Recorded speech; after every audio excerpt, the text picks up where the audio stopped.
தன்னுடைய மனைவி மற்றும் அவரின் வழக்கறிஞரை கொலை செய்ததாக இரட்டை கொலை வழக்கில் தண்டனை பெற்று வந்த ஓவியர் சிந்தனுக்கு ஜாமீன் வழங்கி தீர்ப்பு வழங்கி இருக்கிறது சுப்ரீம் கோர்ட். ஓவிய கலைஞர் கொலையாளியாக மாறியதற்கான காரணம் என்ன, 2015ஆம் ஆண்டு நடந்த அந்த கொலையின் பின்னணி என்ன நடந்தது பார்க்கலாம்.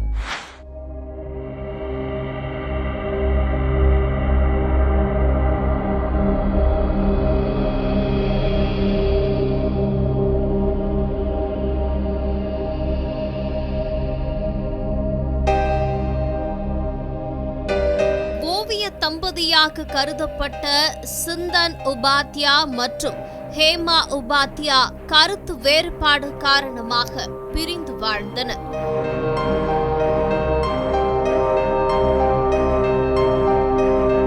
இதில் ஹேமா உபாத்யாவும் அவரது வழக்கறிஞர் ஹரீஷ் என்பவரும் கடந்த 2015ஆம் ஆண்டு டிசம்பர் 12ஆம் தேதி படுகொலை செய்யப்பட்டு அட்டை பெட்டியில் அடைக்கப்பட்டு உடல்கள் சாக்கடையில் வீசப்பட்டு இருந்தது.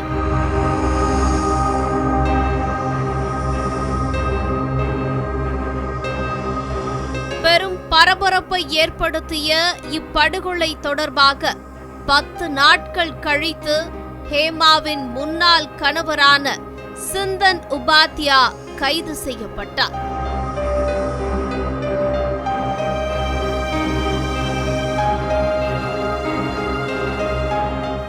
இக்கொலை தொடர்பாக கைது செய்யப்பட்ட பிரதீப் என்பவர் கொடுத்த வாக்குமூலத்தின் அடிப்படையில் சிந்தன் கைது செய்யப்பட்டார். ஹேமா மற்றும் அவரது வழக்கறிஞர் படுகொலைக்கு சிந்தன் தான் முழுமையாக பண உதவி செய்ததாக போலீசார் தரப்பில் கூறப்பட்டது.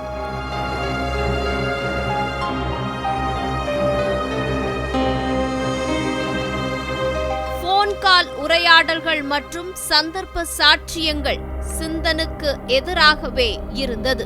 அதே சமயம் மும்பை நீதிமன்றம் இக்கொலை வழக்கை விசாரித்து சிந்தனுக்கு கடந்த ஆண்டு அக்டோபர் மாதம் ஆயுள் தண்டனை வழங்கியது.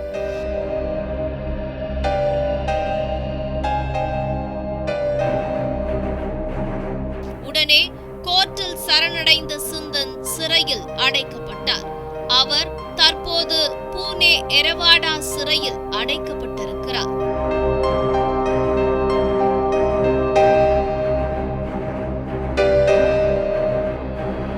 தனக்கு வழங்கப்பட்ட தண்டனையை எதிர்த்து சிந்தன் மும்பை உயர்நீதிமன்றத்தில் மேல்முறையீடு செய்துள்ளார்.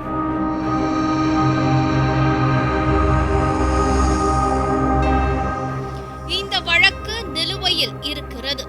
இவ்வழக்கு விசாரணை முடிய அதிக நாட்கள் எடுத்துக்கொள்ளும் என்பதால் ஜாமீன் வழங்க வேண்டும் என்று கோரி சிந்தன் சார்பாக மும்பை உயர்நீதிமன்றத்தில் ஜாமீன் கேட்டு மனு தாக்கல் செய்யப்பட்டது.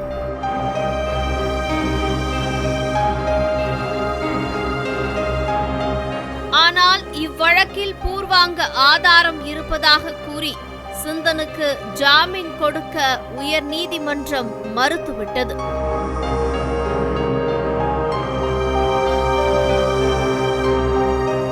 இதை எதிர்த்து சிந்தன் சார்பாக சுப்ரீம் கோர்ட்டில் மேல்முறையீடும் செய்யப்பட்டது.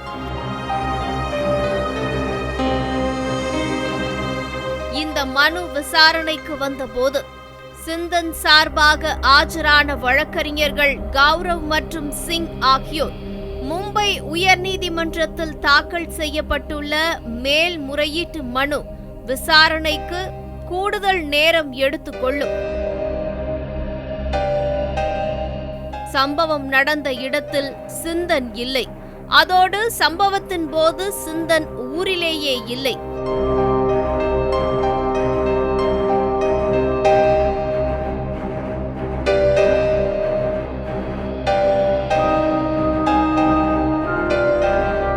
சிந்தன் தனது மனைவியை ஏற்கனவே விவாகரத்து செய்துவிட்டார், அவரை கொலை செய்ய வேண்டிய அவசியமே இல்லை.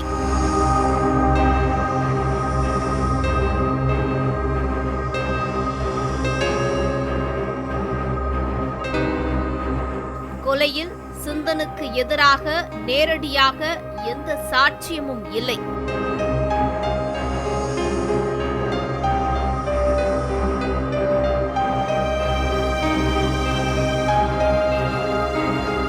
விசாரணை நீதிமன்றம் சதி மற்றும் ஊடகங்கள் மற்றும் அனுமானத்தின் அடிப்படையில் மட்டுமே தீர்ப்பு வழங்கியிருக்கிறது.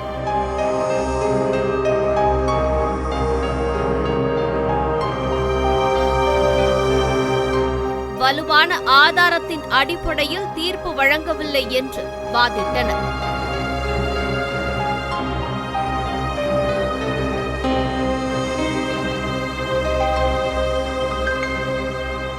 இருதரப்பு வாதங்களை கேட்ட சுப்ரீம் கோர்ட் நீதிபதிகள் ஆர் கவாய் மற்றும் விஸ்வநாத் ஆகியோர் மனுதாரர் சிந்தனுக்கு ஜாமீன் வழங்கி உத்தரவிட்டிருக்கின்றனர்.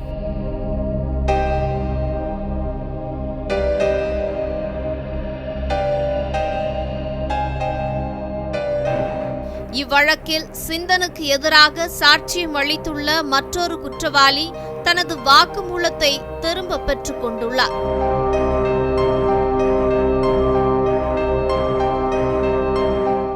மும்பை உயர்நீதிமன்றத்தில் தாக்கல் செய்யப்பட்டுள்ள மனு மீதான விசாரணை முடிய பல வருடங்கள் பிடிக்கும் என்றும் சந்தர்ப்ப சூழ்நிலை சாட்சியங்கள் அடிப்படையில் தீர்ப்பு வழங்கப்பட்டிருப்பதை நீதிபதிகள் சுட்டிக்காட்டினர்.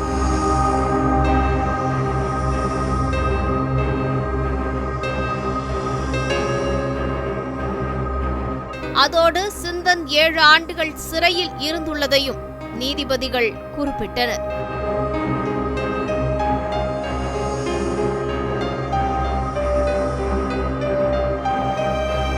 சிந்தனுக்கு வழங்கப்பட்ட ஆயுள் தண்டனையையும் நீதிபதிகள் தற்போது நிறுத்தி வைத்திருக்கின்றனர்.